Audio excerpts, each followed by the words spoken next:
தான் அனுப்பி வச்சோம் அப்படின்றாங்களே. அனுப்பி வச்சவங்களுக்கு மினிஸ்ட்ரியில இடம் கொடுத்தா ஏன் கதறீங்க?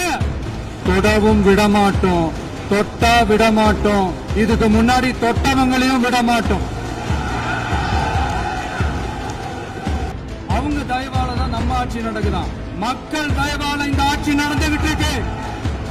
இதுல இன்னொரு முக்கியமான விஷயம், மார்க்சிஸ்ட் கம்யூனிஸ்ட் கட்சி நமக்கு ஆதரவு கொடுத்தது சுயேட்சையா எடுத்த முடிவுன்னு சொல்றாங்க. அதே மாதிரி இந்திய கம்யூனிஸ்ட் கட்சி நமக்கு ஆதரவு கொடுத்தது சுயேட்சையா எடுத்த முடிவுன்னு சொல்றாங்க. இதுல எங்க இருந்து நாங்க தான் அனுப்பி வச்சோம்னா புரியலையே. மக்களுக்கு நல்லா புரியும், எல்லாத்தையும் தெளிவா பார்த்துக்கிட்டு இருக்கிறாங்க. இப்பவும் சொல்றேன், மக்கள் பணத்துல இருந்து ஒரு பைசா கூட தொடமாட்டோம், தொடவும் விடமாட்டோம், தொட்டா விடமாட்டோம், இதுக்கு முன்னாடி தொட்டவங்களையும் விடமாட்டோம்.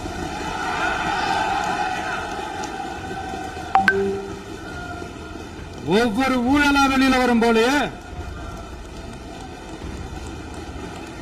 ஒவ்வொரு வேஷமா கலைஞ்சிரும் போலயே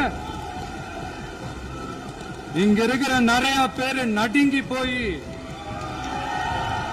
இதுல நம்ம மேல அவதூறு வேற. இப்ப புதுசா ஒரு வெப்பன் ஒண்ணு கொண்டு வந்திருக்காங்க. அது என்ன தெரியுமா? அவங்க தயவால தான் நம்ம ஆட்சி நடக்குதாம். மக்கள் தயவால இந்த ஆட்சி நடந்துகிட்டு இருக்கு. மனசாட்சி உள்ள சக்திகளோட ஆதரவால இந்த ஆட்சி நடந்துகிட்டு இருக்கு. நாங்க தான் அனுப்பி வச்சோம் அப்படின்றாங்களே. அனுப்பி வச்சவங்களுக்கு மினிஸ்ட்ரியில இடம் கொடுத்தா ஏன் கதறீங்க? ஏன் இவ்வளவு கோவம்? ஏன் இவ்வளவு கதறல்ஸ்? இதுல இன்னொரு முக்கியமான விஷயம், மார்க்சிஸ்ட் கம்யூனிஸ்ட் கட்சி நமக்கு ஆதரவு கொடுத்தது சுயேட்சையா எடுத்த முடிவுன்னு சொல்றாங்க.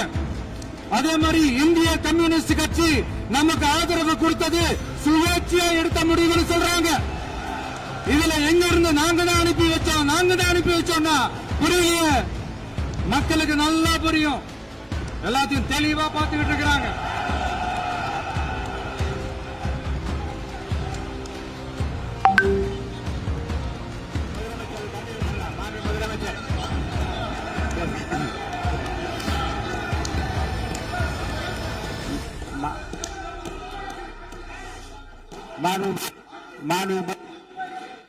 மாண்பு முதலமைச்சர் அவர்களை கண்டிப்பாக பண்ணலாம்.